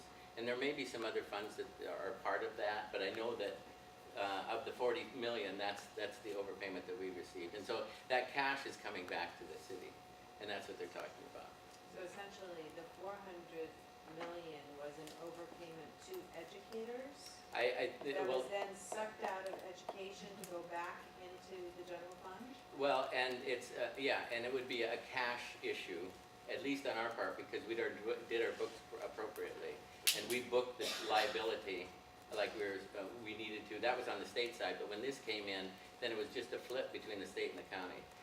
But it's all a cash thing, and that's why they were saying that, oh, we've got some money here Yeah. that came to us. Yeah, Yeah. very excited about it. I was hoping some of it could come to us, but I guess that's not gonna happen. Yeah, yeah, it was looking very nice, but when you go back and look, you'll see the ERAF dollars really skyrocketed, and it was like, what's going on here? And our tax base looked really nice, because we were approaching a basic aid, and now that's kind of got to step back a little bit. There's still potential, but it's not going to be quite there quick. Any more questions on the budget? Good. Okay, I think you clobbered us with numbers. Barry, this projected 2018, 2019, when you say you've adjusted this and that and the other, I mean, I'm seeing some pretty significant reductions, here, there, and different places. And the only place I'm seeing a really big increase really is in the faculty part-time. Right, the big Right, deficit. and so my two questions are, first of all, did we not understand that faculty part-time would need to be, like, why does we misunderstand by $7 million how much our part-time faculty would need to be paid? That's my first question. And then my second question is, I get really concerned when I see, this was my original number and now I've slashed it in half. And I know that we're in dire straits, but what sometimes ends up happening is that people don't have enough to actually do their jobs and whatever it is. And so, I'm asking you if you can spend a minute or two explaining how you went about this readjustment of the budget from what we had adopted. Right. Let's see, and it's difficult to make that type of a estimate, but in looking at the history and that sort of thing, we were identifying where the dollars were going at this point in time and how much growth it would be if we moved it out and annualized it. And so it keeps getting bigger and bigger to the point where it gets over budget, and that's what you're seeing here. And so I'm not really explaining the exact. So you're not doing zero budgeting, you're taking the budget and adding a percentage, is that what you're saying? Yes, and so that's part of the problem that we need to deal with in my division, and we got a lot of work to do, is doing analysis and doing this historical trend information, plus doing projections out to the future, a multi-year analysis, so that we have some solid background to build a good budget, so that when you see that budget, it's not going to have surprises like this. We're going to have expectations and know where they come from. It means analyzing our position control and finding out what's going on with these part-time business. How come the position control is producing a budget number that doesn't match out to what our actuals turn out to be? The other side of it is looking at the actual side and finding out how come this is so much higher. Should it be that high? And finding out what's going on that side as well, because you have to look at both sides. You can't just look at the budget or just the actuals. And so is the budget realistic? But is the actuals, are they out of control or are they in control? So those are the things that we need to analyze. So I don't have a solid answer for you at this point, but I will as soon as we have a chance to look into these things. Yeah. Okay, Chancellor Rocha. Well, kind of following up on Trustee Selby's question, which is quite good. We are not surprised at all by this budget. When we presented to you the adopted budget for approval, we presented to you with a deficit in it. And if you recall, at that time, we were having a great deal of difficulty cutting to that much. So we could have gotten rid of the red, okay, at least by making the deep cuts last year, in rolling in, we decided to do a kind of a hybrid. Let's see if we can, go after the revenue and let's leave the cuts. But if we wanted a dead flat, as we said at that time, dead flat balanced budget, we would have had to cut another $11 million out then. And you remember the protests then to the budget to the deficit spending budget that we proposed. Now just, let me segue though, if you look at your sheet this budget, first of all, this is not a classic cash budget that you do in your business where every month, it's an accrual budget. So there are no such thing as actuals. We don't do a monthly statement. Now, having said that, we are audited, okay, in an independent audit that Luther's just closed the books, so shortly after the holidays, you'll see the audit, and that will, ascertain these numbers. So you don't have to, if you don't want to, just take the administration's word for it. But these, as near as we can tell, these are fairly accurate projections, and as Luther said on the revenue, we're being fairly conservative, okay? Now that shows a 900 FTS increase. As Tom said, we still have some room, but we're being conservative, okay? We could, just step on the gas with online and so on and so forth, We're doing some experiments this spring. Maybe that'll be a little bit better. The faculty part, and just by the way, the faculty full-time is actually, every budget area is being managed responsibly. There are no effective overages except structural overages. There's two structural problems that I presented at the beginning. Our revenue plummeted over 10 years, and we're trying to pull out of the tailspin, okay? It's a tall mountain to climb because we lost half the college in 10 years. The other structural problem is the so-called 400, 400, 400. So the 6.8 red is the 400 and the 400. If that didn't exist or that was brought down, that 6.8 goes away. And just as you go through, the full-time faculty, that's pretty good, okay?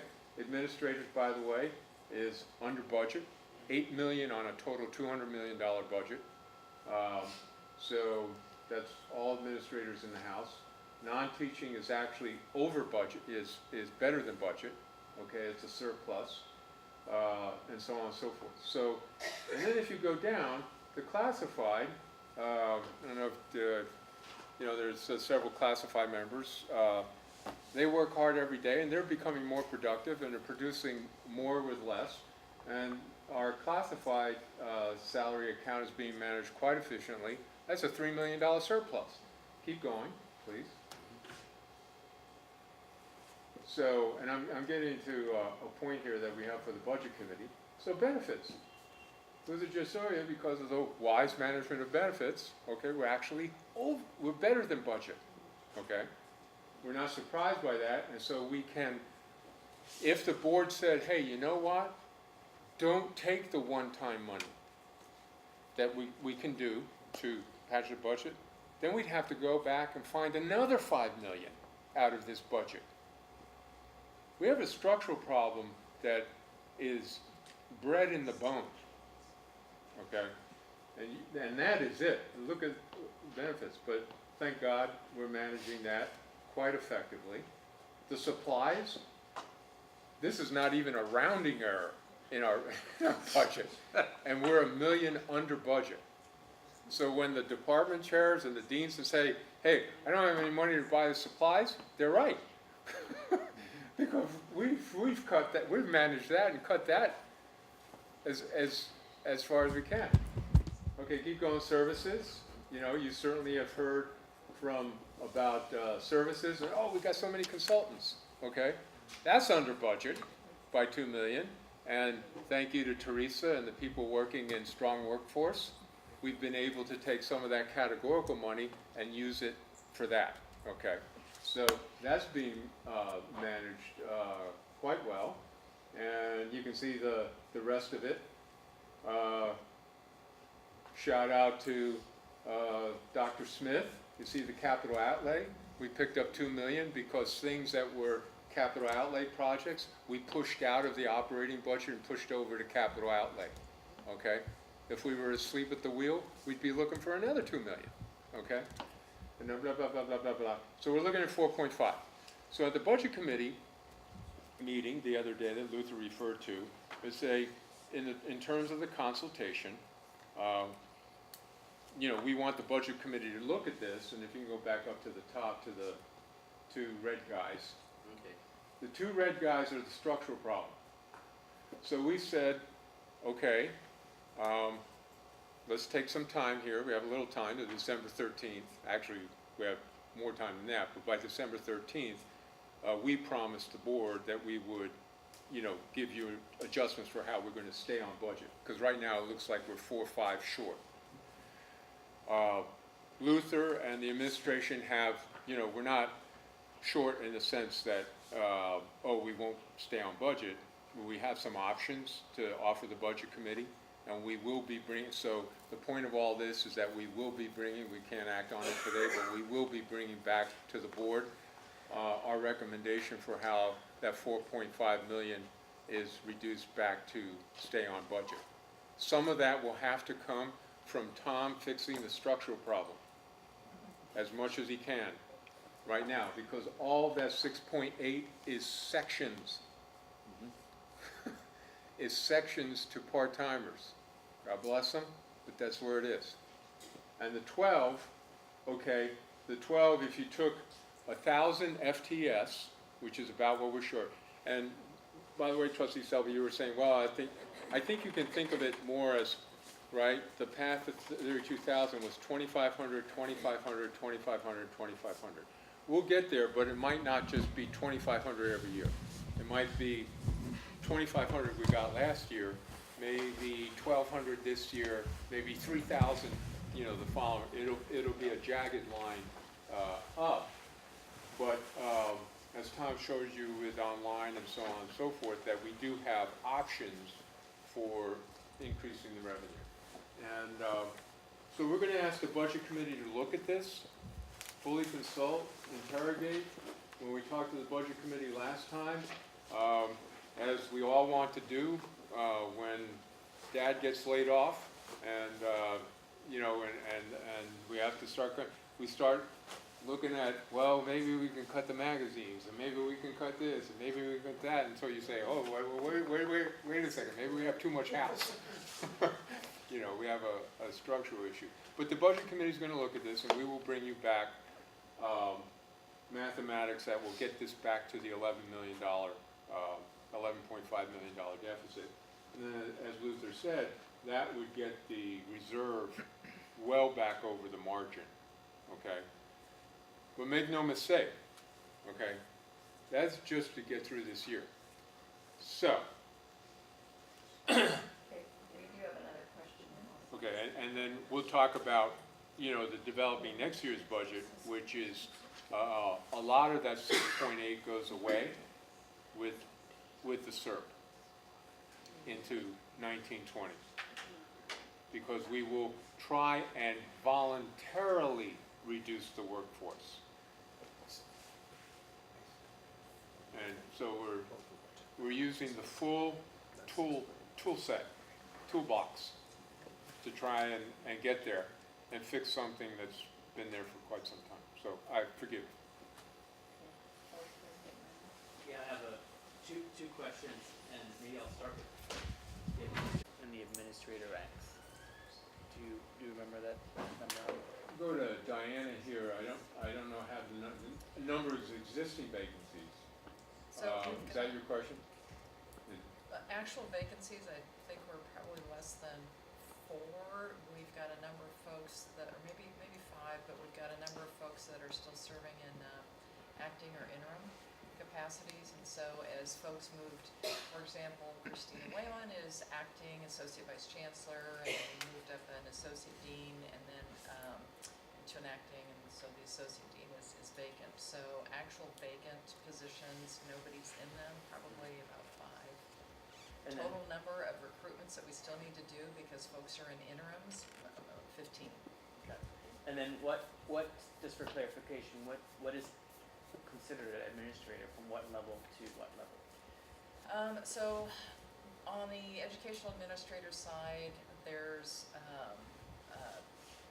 assistant director, I think, and then for non-educational administrators, it's a manager 1.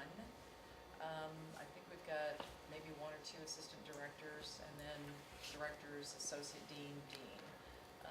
And what determines whether a position is a classified manager, which is an unrepresented, like in human resources, for example. Sure. We have a number of unrepresented employees that are considered classified managers, and their pay is based on the SEIU salary schedule and the civil service, right? And then separate and apart from that, we've got the administrative group, and there's, I think, about 60 now total administrative positions Yeah. that are tied to the administrative salary schedule. And those are all captured under the 1210 administrators bucket. Correct. The reason I'm asking is because I know when I ran for office, and there's been this consistent drumbeat out in the world that we're just overpaying our administrators, that we have way too many administrators. And the reason I'm asking the question is because the span of what an administrator is at City College is actually quite large. Because some people seem to think that, we have 60 vice chancellors, right? Or we have 60 whatever, and that, but in order for us to run a college, Is it important to have administrators at City College in order to run a college our size? Yes, and in fact, I think that was one of the issues found by the accrediting agency. And that plus the fact there was such constant turnover, you know, in key positions. You know, I mean, within 6 months of me starting, I was the senior cabinet member in addition to general counsel within 6 months. You know, so that's a kind of turnover, and you'll hear a little more about that when Vice Chancellor Graywall talks about, you know, what's going on with Banner 9. But, you know, and I think that's kind of common everywhere, and it's a common complaint, private sector, public sector. We've got too many of those folks, you know, the managers, the administrators, but, you know, there's, given the span, the complexity, the sheer size of this district, I don't think we're overstaffed with administrators. Well, and can I also comment too, is when